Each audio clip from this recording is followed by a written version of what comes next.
খাবো আপনাদেরকে সিমের বিচি দিয়ে পুঁই শাকের ডাঁটার একটা নিরামিষ করব আমি খুব ভালোভাবে। তো এখন চলে যাচ্ছে চুলোয়, বাকিটা চুলোয় দেখাবো। চলে আসলাম চুলোয়, আর এখানে আমি একটা প্যান বসে দিয়ে দিচ্ছি তেল, সাথে দিয়ে দিচ্ছি পেঁয়াজ কুচি, স্বাদ মতো লবণ অ্যাড করে দিচ্ছি।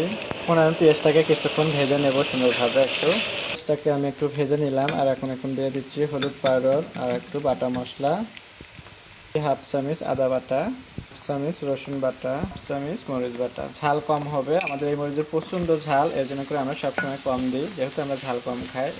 আমি এখানে অল্প একটু পানি দিয়ে দিচ্ছি। আমি এটাকে কয়েক মিনিট ভালো করে কষায় নেব মশলাটাকে। কিছুক্ষণ আমি মশলাটাকে কষিয়ে নিলাম, দেখতে পাচ্ছেন একদম তেলের উপর উঠে গেছে আর খুব সুন্দর একটা ঘ্রাণ বের হয়েছে। একই সাথে আমি দিয়ে দিচ্ছি সিমের বিচি আর পুঁই শাক।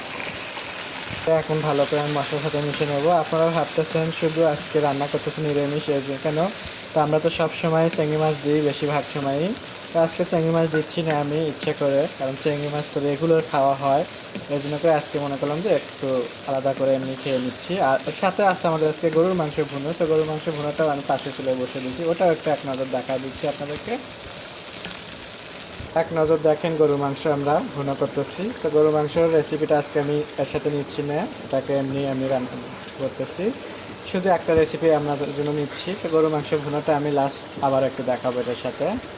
আসলাম নিরামিষে, এখন নিরামিষটা আমি বেশ কিছুক্ষণ একটু কষা নিলাম, দেখতেই পাচ্ছেন এটা কিন্তু একদম এটাও তেলের উপর উঠে গেছে। তো সেই ক্ষেত্রে এখন করতে হবে কি, এটা রান্নার জন্য করে আমার এখানে পানি দিতে হবে, দিয়ে দিচ্ছি এখানে পানি দিয়ে দিলাম। পানিটা দিয়ে এখন আমি ঢাকনা দিয়ে বেশ কিছুক্ষণ রান্না করে নেব, কারণ এটা ঝোল থাকবে না, এটা একটু মাখা মাখাই হবে। শুধু রেখে দিলে কিন্তু হবে, একটু মাঝে মধ্যে কিন্তু নাড়াচাড়া দিতে হবে। দেখতেই পারছেন আমার কিন্তু রান্না একদম প্রায় হয়ে গেছে।